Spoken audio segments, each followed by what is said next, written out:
हाथी जिसे कुचल दे, हाथी का सवार मजबूत होना चाहिए। तो आप लोगों के आशीर्वाद से हाथी का जो सवारी है वो मजबूत है और मैं बिहार के लिए चल दिया हूँ। चैनपुर विधानसभा से शुरुआत हुई है, मैं चुनाव जीता हूँ, बहुत सारी जगह हम लोग अच्छा फाइट किए हैं। लेकिन अगर मैं संघर्ष करूँगा तो निश्चित तौर पर 1 से कल 10 भी हो सकता है, 20 भी हो सकता है और बहुजन समाज पार्टी को बिहार में हम लोग मजबूती से लड़ाई लड़ेंगे। एक संघर्ष स्ट्रगल जो संघर्ष होता है, ईमानदारी से संघर्ष करिएगा उसका रिजल्ट मिलता है। जैसे मैं अब बाद में बताया हूँ, चैनपुर विधानसभा एक ऐसा पूरे बिहार में है कि जिसे आपने बताया कि 20,000 मतदाता हैं, वोटर हमारे पोलिंग मतलब पोल करते हैं और बाकी 96,000 मैंने वोट पाया। मैं भी मुसलमान का बेटा था, मैं भी किसान का बेटा था, पैसे रुपए उतना खर्च मैंने नहीं किया था। जो लोग चले खुद चलाए, खुद लगाए। तो एक मैसेज देना चाहूँगा कि बहुजन समाज पार्टी का मैं सिपाही था, बहुजन समाज पार्टी नेतृत्व में लड़ा, एक मुस्लिम का बेटा था। तमाम तरह के हमारे माननीय मंत्री जी जो थे बीजेपी के थे और खनन मंत्री थे, पैसे भी अच्छे खासे थे। ऐसे ऐसे बातें करते थे विधानसभा में, शायद मुझे कहने में शर्म लगेगी, मैं आपके बीच में नहीं कहूँगा। मेरे बड़े भाई का मैं सम्मान करता हूँ, इससे पहले वो भी बीएसपी में रहे हैं। लेकिन बिहार को मैसेज देना चाहता हूँ, अगर कर्म करिएगा, ईमानदारी से संघर्ष करिएगा तो निश्चित तौर पर आपके सामने किसी समाज के लोग होंगे, झुक जाएंगे, आपका सम्मान करेंगे। लड़ाई ईमानदारी से लड़िएगा तब उनको ये लगेगा कि जमा खान जो है एक इंसान है, न हिंदू है न मुसलमान, इंसान, इंसानियत और मानवता की बात करता है, विकास की बात करता है, संघर्ष करता है। निश्चित तौर पर आपके साथ वो खड़े हो जाएंगे। चैन विधानसभा में नहीं दिखाया।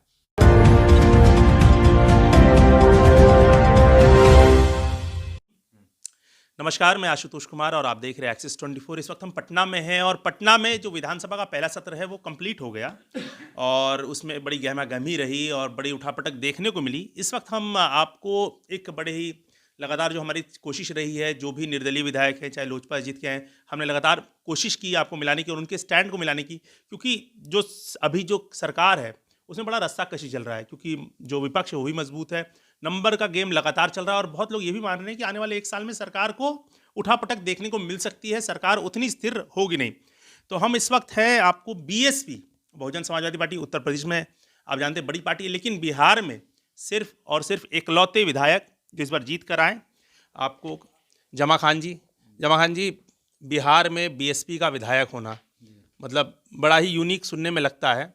मतलब इसके पीछे कारण क्या है? आप बीएसपी से इतने निकट कैसे रहे? आपने लगातार उनकी राजनीति भी की, एक बार शायद कांग्रेस से लड़ा, बाद में आपने बीएसपी से लड़ाई लड़ी, तो मतलब और कैसे उस पे भविष्य भी देखते हैं? बहुजन समाज पार्टी से मैं 2004 से हूँ, बीच में साल भर में नहीं था। बहुजन समाज पार्टी से छात्र राइडिंग करने के बाद मैंने बहुजन समाज पार्टी 3 लास्ट में ज्वाइन किया था बक्सर में, तब से मैं पार्टी में हूँ। साल 1.5 साल में नहीं रहा, लोग पार्टी के ही लोग निकाल दिए थे। बहुजन समाज पार्टी जो हमें लगा है गरीब की पार्टी है, दलित की पार्टी, कमज़ोर की पार्टी है। तमाम समाज के लोग हैं जो कमज़ोर हैं, उनका नेतृत्व आदमी कर सकता है। ये सोचकर मैंने इनका नेतृत्व में लिया और चैनपुर ही नहीं, मैंने बिहार के प्रदेश महासचिव भी बना था, तो बिहार प्रदेश में मैं चलता था, जगह जगह में चलता था, मैं काम भी किया हूँ। और बसपा का मैं 2005 में चुनाव लड़ा। बहुत लोगों ने कहा मुझसे कि बहुजन समाज पार्टी से आप नैया पार नहीं हो पाएगी, अब और दल है और भी पार्टियाँ हैं, चूँकि हमारे आरजेडी मजबूत था उस समय। तो आरजेडी के भी जो क्षेत्र के नेता लोग, तो बड़े बड़े नेता थे, लोग चाहते थे। लेकिन मुझे ये लगा जो रिजल्ट आज मिला, लंबा मिला, संघर्ष करना पड़ा, लेकिन जो मुझे देखने को मिला कि यहाँ पे रहकर मैं गरीब का, दलित का अपने हिसाब से मैं लड़ाई लड़ सकता हूँ, अपना खुद नेतृत्व कर सकता हूँ। वो मुझे आज 18 से संघर्ष करना पड़ा। 18 साल के बाद आपके बीच में आपका भाई ये संघर्ष करके वजूद कायम किया बीएसपी का अपना। मैं दिखाया कि नहीं, आदमी लड़ेगा, संघर्ष करेगा तो निश्चित तौर पर आदमी जिंदा रह सकता है, लोगों को जिंदा कर सकता है, लोगों को सम्मान दिला सकता है। अभी जो राजनीति है, शायद केंद्र की भी हो चाहे विभिन्न राज्यों की, वो एंटी मुस्लिम हो गई, क्योंकि बीजेपी और जहाँ भी रहती है ताकत में, वो एंटी मुस्लिम पॉलिटिक्स कर रही है। जहाँ भी ये भी देखा गया कि जहाँ जहाँ मुस्लिम कैंडिडेट थे वहाँ पर महागठबंधन से भी, तो वहाँ पर जो नॉन मुस्लिम वोटर्स थे उन्होंने मुस्लिम कैंडिडेट को वोट नहीं दिया। अगर महागठबंधन की बात की जाए तो इस तरह की रिपोर्ट्स आई कि जो उनके अपने कोर वोटर है, जो यादव समुदाय थे, उन्होंने भी मुस्लिम कैंडिडेट नहीं चुना। लेकिन आपका जो एग्जाम्पल रहा कि आप मुस्लिम कैंडिडेट होते हुए भी चैनपुर विधानसभा में 20-22 हज़ार वोट है, फिर भी आपको 96,000 वोट मिला, यानी सारे लोगों को वोट मिला। इस पर कैसे मतलब आप देख रहे हैं? क्योंकि आपके खिलाफ भी बहुत सारी चीज़ें कही गई। मैं आपके माध्यम से कहना चाहता हूँ बिहार को कि एक संघर्ष स्ट्रगल जो संघर्ष होता है, ईमानदारी से संघर्ष करिएगा उसका रिजल्ट मिलता है। जैसे मैं अब बाद में बताया हूँ, चैनपुर विधानसभा एक ऐसा पूरे बिहार में है कि जिसे आपने बताया कि 20,000 मतदाता हैं, वोटर हमारे पोलिंग मतलब पोल करते हैं और बाकी 96,000 मैंने वोट पाया। मैं भी मुसलमान का बेटा था, मैं भी किसान का बेटा था, पैसे रुपए उतना खर्च मैंने नहीं किया था। जो लोग चले खुद चलाए, खुद लगाए। तो एक मैसेज देना चाहूँगा कि बहुजन समाज पार्टी का मैं सिपाही था, बहुजन समाज पार्टी नेतृत्व में लड़ा, एक मुस्लिम का बेटा था। तमाम तरह के हमारे माननीय मंत्री जी जो थे बीजेपी के थे और खनन मंत्री थे, पैसे भी अच्छे खासे थे। ऐसे ऐसे बातें करते थे विधानसभा में, शायद मुझे कहने में भी शर्म लगेगी, मैं आपके बीच में नहीं कहूँगा। मेरे बड़े भाई उनका मैं सम्मान करता हूँ, इससे पहले वो भी बीएसपी में रहे हैं। लेकिन बिहार को मैसेज देना चाहता हूँ, अगर कर्म करिएगा, ईमानदारी से संघर्ष करिएगा तो निश्चित तौर पर आपके सामने वो किसी समाज के लोग होंगे, झुक जाएंगे, आपका सम्मान करेंगे। लड़ाई ईमानदारी से लड़िएगा तब उनको ये लगेगा कि जमा खान जो है एक इंसान है, न हिंदू है न मुसलमान, एक इंसान है, इंसानियत और मानवता की बात करता है, विकास की बात करता है, संघर्ष करता है। निश्चित तौर पर आपके साथ वो खड़े हो जाएंगे। चैनपुर विधानसभा में नहीं दिखाया। मुझे भी लगा जब मैं चुनाव लड़ रहा था, 10वीं चुनाव रह गया था, लोगों ने कहा कि हिंदू मुसलमान चल रहा है, दुर्गा जी बैठी गई थी, दुर्गा पूजा था, लोगों ने कहा कुछ भी हो सकता है। लेकिन मुझे विश्वास था, एक ऊपर वाला विश्वास था, ईश्वर पर ऊपर वाला विश्वास था, मेरे माँ बाप के दुआ विश्वास था, हमारे दोस्त जो थे, मित्र जो थे, सारे समाज के, सारे जात के संबंधित, उन्हें मेरा विश्वास था ये लोग मेरे अड़े रहेंगे, खड़े रहेंगे। यही हुआ। चैनपुर विधानसभा में इतना हुआ, शायद पूरे बिहार में नहीं हुआ होगा। जो हिंदू मुसलमान की बातें लोग किए, बड़े बड़े नेता का जा किए, बीजेपी के नेता, जदयू के नेता, लेकिन वहाँ के लोगों ने, मैंने ये देखा, मैं उनका सम्मान करता हूँ, अपने आप को कुर्बान कर दूंगा उनके मान सम्मान के लिए। मैं कहा भी, आज भी कर रहा हूँ। जो मुझे प्यार और व्यवहार और सम्मान मिला है कि मुझे सारे समाज के लोगों ने, या महिला हों या मेरे पुरुष हों, सब ने सम्मान किया। मैं जिस गांव में जाता था, औरतें भी बलैया लेती थी, मुझे बुला कर गाले मिलती थी, मर्द भी, मैं दोनों तरफ से हमको समाज में सम्मान मिला, हिंदू या मुसलमान। मैं आपके बीच में कहना चाहता हूँ, बात सही है, लोग कहते हैं ये मुसलमान है, तो आप काम ज़्यादा करिए ना, संघर्ष करिए। आप सिर्फ मुसलमान करके भाग जाइएगा, मैं मुसलमान हूँ, सुनता ही नहीं, ऐसा नहीं होता है। मैं भी छात्र राजनीति हूँ, मैं छात्र अध्यक्ष पहला मुसलमान था वहाँ बनारस के अंदर, मैं मुसलमान था। बहुत लोग मुस्लिम से कहते थे कहाँ पड़े हो चक्कर में, ये लोग घूम रहे हैं आपके साथ, वोट नहीं करेंगे। वोट क्यों नहीं करेंगे? आप उतना करिए, मेहनत करिए। हम घर के इकलौते पुत्र थे, माँ बाप हमारे पिताजी 80 साल की उम्र के, लेकिन उन्होंने कहा था तुम गरीबों के भी जाओ, आशीर्वाद दो, काम करो। मैंने भाई साहब ईमानदारी से काम किया, जिसका रिजल्ट पूरा बिहार देख रहा है। बिहार को, नौजवानों को इससे प्रेरणा लेनी चाहिए कि जमा खां एक मुसलमान था, वर्क किया, मेहनत किया। जहाँ हिंदू मुसलमान की बातें चल रही थी, हिंदुस्तान पाकिस्तान की बातें चल रही थी, वहाँ पे एक तरफा होगा 96,000, लगभग 1 लाख वोट आपको मिला, हमको मिला है। इससे पूरे हमारे समाज के लोग सीखें, कर्म करें, मेहनत करें। ये करके हिंदू मुसलमान हो रहा है और मैं हार जा रहा हूँ, मैं काम नहीं, IAS IPS नहीं बनता हूँ, ये तो मतलब नहीं है। आपका आपने बात कही तो अभी लगातार जो खबरें आ रही हैं, जिस प्रकार से बड़े ही अलग भाषा में यूज़ किया जा रहा है कि हाथी को तीर से मारने की कोशिश चल रही है, मतलब आपको किसी तरीके से जदयू में लाने की एक बड़ी कोशिश चल रही है और बड़ा ही मंत्री पद का भी आपको एक तरीके से ऑफर हो गया है। मैं आपके माध्यम से कहना चाहता हूँ, हाथी जिसे कुचल दे, हाथी का सवार मजबूत होना चाहिए। तो आप लोगों के आशीर्वाद से हाथी का जो सवारी है वो मजबूत है और मैं बिहार के लिए चल दिया हूँ। चैनपुर विधानसभा से शुरुआत हुई है, मैं चुनाव जीता हूँ, बहुत सारी जगह हम लोग अच्छा फाइट किए हैं।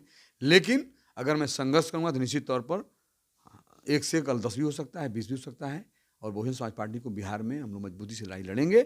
और चैनपुर विधानसभा में ये मैं कहूँगा आपके माध्यम से कि सारे समाज के लोगों ने मुझे सपोर्ट किया, सम्मान दिया, एक विकास की लहर थी वहाँ पे चैनपुर विधानसभा में। इससे पहले माननीय मंत्री जी जिन्होंने जो वादा किया था, उस वादा के मुताबिक 1% भी वो काम नहीं किए थे, सम्मान नहीं किए थे। जमा खां 3 बार विधानसभा का मैं चुनाव हारा, 4थी बार मैं जीता हूँ। हारने के बाद मुझे आज तक याद नहीं है कि कभी मैं दोपहर में सोया हूँ, क्योंकि चिंता रहती है काम की, चिंता रहता है विकास का। कोई मेरे पास आ जाता है, काम कैसे हो उसको निदान करने के लिए, उस जमीन पर उतार कर काम कराने के लिए मैं परेशान रहता हूँ। उसका रिजल्ट जनता ने दिखाया। बार बार मैं कह रहा हूँ, जो आप सोच रहे हैं पूरा हिंदुस्तान सोच रहा है, मुसलमान होकर इतना वोट पा जाना बहुत बड़ी बात। बीएसपी से बिहार में कोई यहाँ लहर नहीं, बीएसपी भी सही है, यहाँ कभी सरकार नहीं है हमारी, उसके बावजूद नहीं, बहुत ये भी खबर है कि महागठबंधन के भी कुछ लोगों ने आपकी तरफ वोट शिफ्ट करवाया। कुछ नहीं ऐसा, महागठबंधन तो लोग चाह रहे थे चुनाव जीते ना, मेरी दुकान बंद हो जाएगी। महागठबंधन जितने बड़े नेता थे, मैं आपके माध्यम से कहना चाहता हूँ कि बीजेपी से ज़्यादा वो परेशान थे कि मेरी दुकान का क्या होगा। सारे लोगों ने बीजेपी को डलवा रहे थे, लेकिन महागठबंधन या बीजेपी हो, जो गाँव में रहते थे, जो किसान थे, जो कमजोर थे, उन्हें मुझे वोट सपोर्ट किया, मुझे प्यार दिया। यही नहीं, 10 रुपया देने का भी कहीं ना कहीं वो अपनी इच्छा जाहिर किए, लगाए मेरे लिए। नेता नहीं, नेता तो चाह रहे थे चुनाव इनका डैमेज हो जाए, बड़े बड़े नेता, मैं नाम नहीं लेना चाहता हूँ, जो मेरे बड़े नेता थे चाहते थे कि ये चुनाव हार जाएंगे, अच्छा रहेगा मेरे लिए, कब मुझे टिकट चाहिए। आज जमा खां मजबूत हो जाएंगे, चुनाव जीत जाएंगे, तो वहाँ तो अब जो सेकुलर बनते हैं, जो महागठबंधन के लोग बनते हैं, उनकी दुकान बंद हो जाएगी, लड़ाई बीजेपी की हमारी रहेगी। टिकट भी उनको मिलेगा तो बेकार है कि वोट नहीं करेगा, ये वो जानते हैं।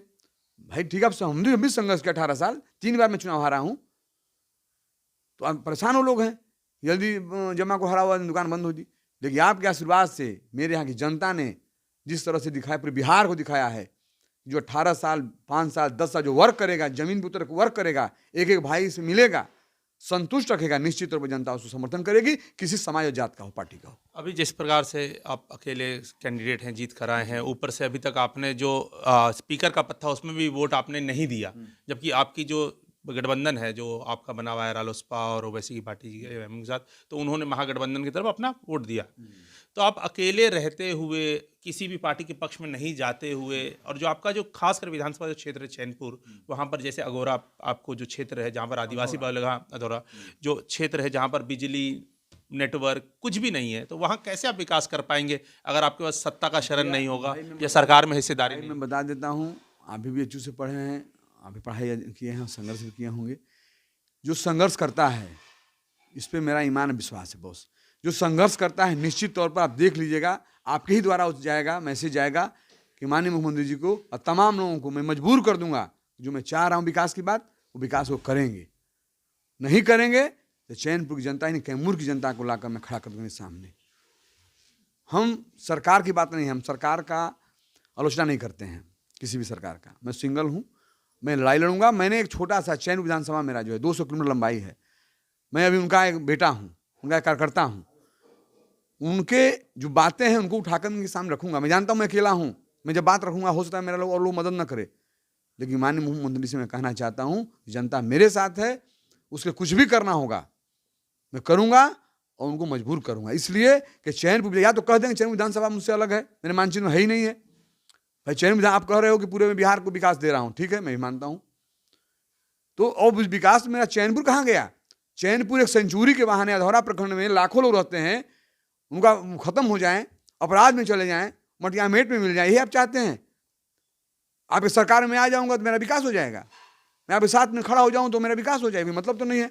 मैं एक सदस्य हूं बिहार का विधानसभा का, तो मैं इनको माननीय मुख्यमंत्री जी को मैं आलोचना नहीं करता हूँ, सम्मान करता हूँ, मुख्यमंत्री हमारे हैं, लेकिन ये कहूँगा उनसे आपके माध्यम से लड़ूंगा कि मेरे चैनपुर विधानसभा में अधौरा प्रखंड या सिंचाई की व्यवस्था उनको करना होगा, मजबूर करूँगा। और ये अलग बात है विकास भेजें वहाँ चैनपुर में रोक दें, ऐसा तो होगा नहीं। और भाई मेरे संघर्ष अगर आप करिएगा, जनता आपके साथ है तो निश्चित में मजबूर होना पड़ेगा। अब बहन मायावती जी की पॉलिटिक्स पे आ जाते हैं। बहन मायावती जी के सिपाही आप हैं बिहार में, और बहन मायावती जी ने जब जब ऐसी सरकार की परिस्थिति रही है तो उन्होंने बहुत सारी सरकार बनाई भी और बहुत सारी सरकार गिराई भी है इन मौक़ों पर। अब आप एकलौते कैंडिडेट हैं, तो क्या भविष्य में जो माना जा रहा है कि बिहार में जो विधानसभा है वो कभी भी डामाडोल है, क्योंकि विपक्ष भी लगा रहा है और फ़ोन वोन आ रहा है, शायद आपको भी लालू जी का फ़ोन आया हो, ऐसी कुछ चीज़ें आई हैं, तो क्या लगता है कि भविष्य की राजनीति? आप ऐसे भी समझ रहे हैं कि भाई आप जीता है चुनाव सिंगल, क्योंकि सबको एक उम्मीद रहेगी हमारे पास दोनों तरफ, तो ऐसा चल रहा है, ऐसा नहीं है। लेकिन इतना है कि बहन जी का सरकार चला है, 4 बार सीएम रही हैं उत्तर प्रदेश में। उनकी सरकार में आपने देखा है कि बहुत अच्छा विकास उत्तर प्रदेश में हुआ है, और उन्हीं का एक इतिहास है सरकार का कि भेड़, बकरी, बाघ, हर एक लोग एक घाट पर पानी पिए, विकास उन्होंने की। अब रही सर बिहार की बात है, जरूर बिहार में सरकार नहीं रही है, बिहार सरकार समझ में नहीं आ रहा है अभी आगे क्या होगा, लेकिन बहन जी से बात होगी इस पर, बहन जी इस पर मंथन चिंतन करेंगी। हमें भी लगेगा कि हम लोग उनके सिपाही हैं, मैं भी अपनी राय उनको दूंगा, लेकिन जो उनका आदेश होगा उसका मैं पालन करूँगा। इसलिए मैं एक ईमानदार एक सिपाही हूँ, मुझे विश्वास करके मुझे उस लायक बनाया, उन्होंने बनाया है, जनता ने बनाया, उनका आशीर्वाद मिला। तो मैं इतना कहना चाहूँगा कि बार बार जो बातें भाई साहब के माध्यम से और लोगों के माध्यम से आती है कि जमा अकेला है, क्या करेगा क्या नहीं करेगा, लेकिन इतना मैं अपने आप गर्स पे अंदर से है, गर्स है इतना कि मैं जरूर लड़ूंगा, और लड़ के आप देखिएगा सिंगल में विधायक जरूर हूँ। लंबी चौड़ी बात तो नहीं करता, लेकिन चैनपुर परिवर्तन करूँगा, करवाऊँगा। नहीं तो नीतीश जी को कहना पड़ेगा माननीय मुख्यमंत्री जी को कि चैनपुर मेरा नहीं है, तो ठीक है। अगर उनके विधानसभा, मेरा विधानसभा उनके में मानचित्र में आता है तो विकास करेंगे, मैं जमा का मजबूर कर देंगे, वरना उससे अच्छा है कि मैं सदन भी छोड़ दूं, क्षेत्र भी छोड़ दूं, कहीं और जंगल में चला जाऊं। क्या मतलब विकास का? ठीक है, तो ये थे हमारे साथ जमा खान, तो मिलाना था, आपसे मुलाकात करानी थी और इनकी बात सुनानी थी। अब देखने वाली बात है आने वाले वक्त में जो अगला विधानसभा सत्र है जो जनवरी में शुरुआत होने वाला है, उसके बाद क्या इनका एक्शन रहता है और किस प्रकार से अपने क्षेत्र की चीज़ें उठाते हैं, उस पर भी हमारी नज़र रहेगी। धन्यवाद।